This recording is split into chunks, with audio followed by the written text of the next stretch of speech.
Hello friends, તો આજે આપણે વાત કરવી છે યુનિટ નંબર 10. નાના પાયાના ઉદ્યોગો કયા પ્રકારની ઉત્પાદન પદ્ધતિનો ઉપયોગ કરે છે? તો નાના પાયાના ઉદ્યોગો શ્રમ પ્રધાન ઉત્પાદન પદ્ધતિનો ઉપયોગ કરે છે. મધ્યમ કદના ઉદ્યોગો એટલે શું? જે ઉદ્યોગોમાં ₹5 કરોડથી વધુ અને ₹10 કરોડથી ઓછી એવી મૂડી રોકવામાં આવી હોય અને જે શ્રમ પ્રધાન અથવા મૂડી પ્રધાન ઉત્પાદન પદ્ધતિનો ઉપયોગ કરતા હોય તેવા ઉદ્યોગોને મધ્યમ પાયાના ઉદ્યોગો કહે છે. ખાસ યાદ રાખજો. જાહેર નિગમનો અર્થ આપો. જે એકમોની માલિકી કેન્દ્ર અથવા રાજ્ય સરકારની હોય પરંતુ તેનું સંચાલન સ્વતંત્રપણે નિગમ કે કોર્પોરેશન દ્વારા થતું હોય તેને જાહેર નિગમ કહેવાય. દાખલા તરીકે જીએનએફસી અને એલઆઈસી અને એર ઇન્ડિયા આ બધાય નિગમો કહેવાય. ભારતમાં કેટલા વિશિષ્ટ વિસ્તારો આવેલા છે? તો હાલ ભારતમાં 8 જેટલા વિશિષ્ટ વિસ્તારો આવેલા છે, સ્પેશિયલ ઇકોનોમિક ઝોન, જેમાં ગુજરાતમાં 2 આવેલા છે, કંડલા અને સુરત. મહારાષ્ટ્રમાં સાંતાક્રુઝ, કેરળમાં કોચીન, તમિલનાડુમાં ચેન્નાઈ, આંધ્રપ્રદેશમાં વિશાખાપટ્ટનમ, પશ્ચિમ બંગાળમાં ફાલ્તા, ઉત્તર પ્રદેશમાં નોઈડા. આટલા વિસ્તારો આવેલા છે. વિશ્વમાં ઓસ્ટ્રેલિયા કયા પ્રકારના દેશ તરીકે ઓળખાય છે? તો વિશ્વમાં ઓસ્ટ્રેલિયા ખેતી ક્ષેત્ર આધારિત વિકસિત દેશ તરીકે પ્રખ્યાત છે. જાહેર ક્ષેત્રના ઉદ્યોગોની વ્યાખ્યા તમારે કહેવાની છે. જે ઉત્પાદિત એકમોની માલિકી અને સંચાલન સરકાર હસ્તક હોય તેને જાહેર ક્ષેત્રના ઉદ્યોગ કહેવાય છે.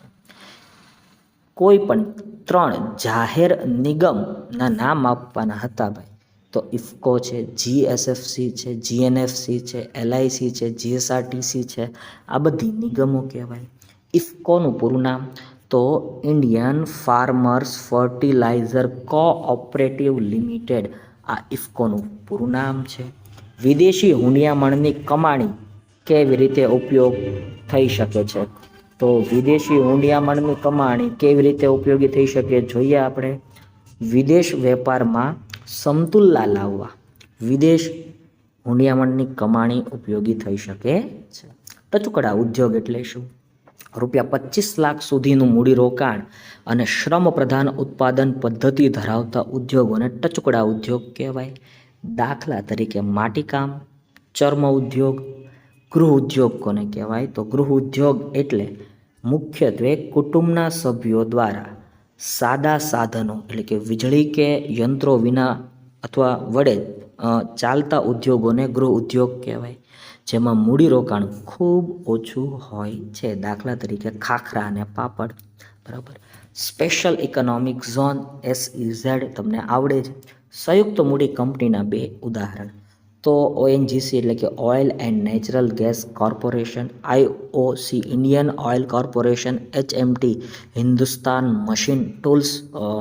બરાબર, એ સંયુક્ત મૂડી કંપનીના ઉદાહરણો કહી શકાય. સરકાર ખાનગી ઉદ્યોગોના માલિકોને કેવી સહાય આપે છે? તો સરકાર ખાનગી ઉદ્યોગોના માલિકોને રાહત દરે જમીન આપે, વીજળી આપે, પાણી આપે, કર રાહત આપે, વાહન વ્યવહાર તેમજ સસ્તું અને પૂરતું ધિરાણ પણ આપે છે. સંયુક્ત મૂડી કંપનીઓનું સંચાલન કોણ અને કેવી રીતે કરે છે? તો સંયુક્ત મૂડી કંપનીઓનું સંચાલન સરકાર ખાનગી કંપનીની જેમ જ પ્રવર્તમાન કંપની ધારા મુજબ કરે છે. આયાત નિકાસ એટલે શું? તો આયાત જકાત એટલે આયાત કરવામાં આવતી વસ્તુઓ ઉપર લેવામાં આવતો કર અને જે મુખ્યત્વે આયાતોને અવરોધવા માટે ઉપયોગમાં લેવાય છે. આયાત જકાત એટલે શું ભાઈ? સિમ્પલ છે. આયાત કરવામાં આવતી એટલે કે વિદેશમાંથી થયેલી ખરીદી, બરાબર, એના ઉપર લેવામાં આવતો કર અથવા વેરો. SEZ એટલે કે સ્પેશિયલ ઇકોનોમિક ઝોનનો અમલ ક્યારથી શરૂ થયો? તો 1 એપ્રિલ 2000ની સાલવારીથી. ગુજરાતમાં કયા 2 સ્થળે SEZ આવેલા છે, રચના થઈ છે? તો ગુજરાતમાં કંડલા એટલે કે કચ્છમાં અને સુરત ખાતે ભાઈ સ્પેશિયલ ઇકોનોમિક ઝોન આવેલા છે. શ્રમ પ્રધાન ઉત્પાદન પદ્ધતિ એટલે શું? તો જેમાં શ્રમનો વધુ ઉપયોગ અને મૂડીનો ઓછો ઉપયોગ થતો હોય તેને શ્રમ પ્રધાન ઉત્પાદન પદ્ધતિ કહેવાય. વર્ષ 2011-12માં ભારતમાં નાના પાયાના ઉદ્યોગોના એકમો કેટલા છે? તો 447.73 લાખ જેટલા ભાઈ નાના પાયાના ઉદ્યોગો અસ્તિત્વમાં છે. આ 2011-12ની આંકડાકીય માહિતી. SEZ એટલે કે સ્પેશિયલ ઇકોનોમિક ઝોન, વિશિષ્ટ આર્થિક વિસ્તાર, આના વિશેની વાત છે. તો વિદેશી મૂડી રોકાણ આકર્ષવા માટે શરૂ કરવામાં આવેલા એવા વિશિષ્ટ આર્થિક વિસ્તારો કે જે કરમુક્ત અને ખાસ કાયદા દ્વારા બન્યા હોય તેને સ્પેશિયલ ઇકોનોમિક ઝોન કહે છે. મોટા પાયાના ઉદ્યોગોમાં કેટલું મૂડીરોકાણ જરૂરી છે? તો મોટા પાયાના ઉદ્યોગોમાં 10 કરોડથી પણ વધુ મૂડીરોકાણ જરૂરી છે. જાહેર ક્ષેત્રના એકમોનું વર્ગીકરણ જણાવો. તો જાહેર ક્ષેત્રમાં ખાતાકીય ઉદ્યોગો, જાહેર નિગમો, સંયુક્ત મૂડી કંપનીઓ વગેરેનો સમાવેશ થાય છે. વપરાશી વસ્તુઓના ઉદ્યોગો એટલે શું? તો લોકોની સીધી કે પ્રત્યક્ષ જરૂરિયાતોની વસ્તુઓનું ઉત્પાદન કરતા ઉદ્યોગોને વપરાશી વસ્તુના ઉદ્યોગો કહે છે. વપરાશી વસ્તુના ઉદાહરણ આપો.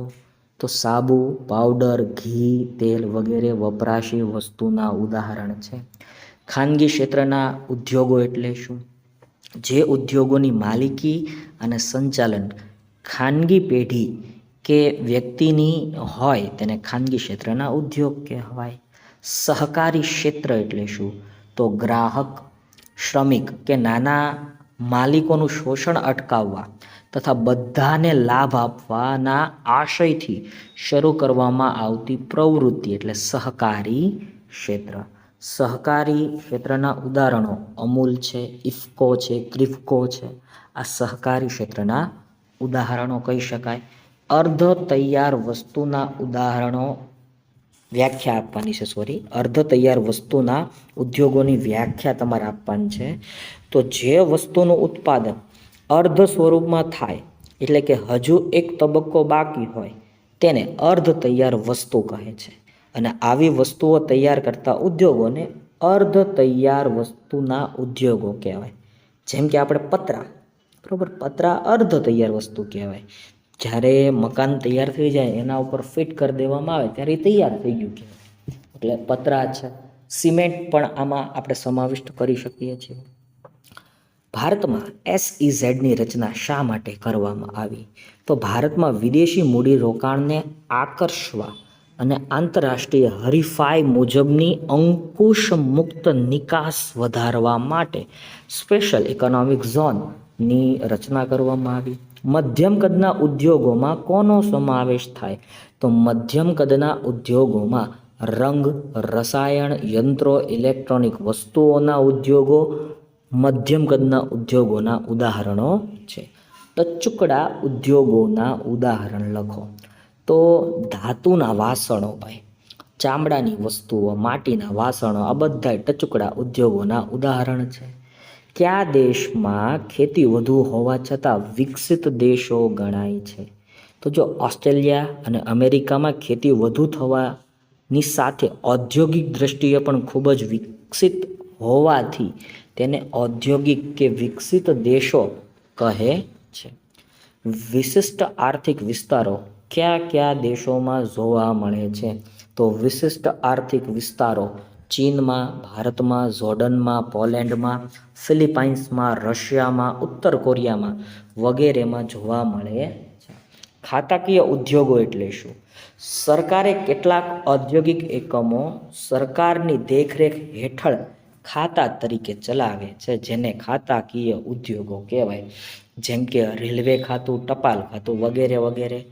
SEZ special economic zone, FDI foreign direct investment, LIC life insurance corporation of India, SIDBI small industries development bank of India, ICICI industrial credit and investment corporation of India bank છે ICICI bank, IFCI industrial finance corporation of India, GIC guaranteed investment certificate, બરોબર, guaranteed investment certificate, IDBI, industrial development bank of India, ONGC oil and natural gas corporation, બરાબર, NTPC national thermal power corporation limited,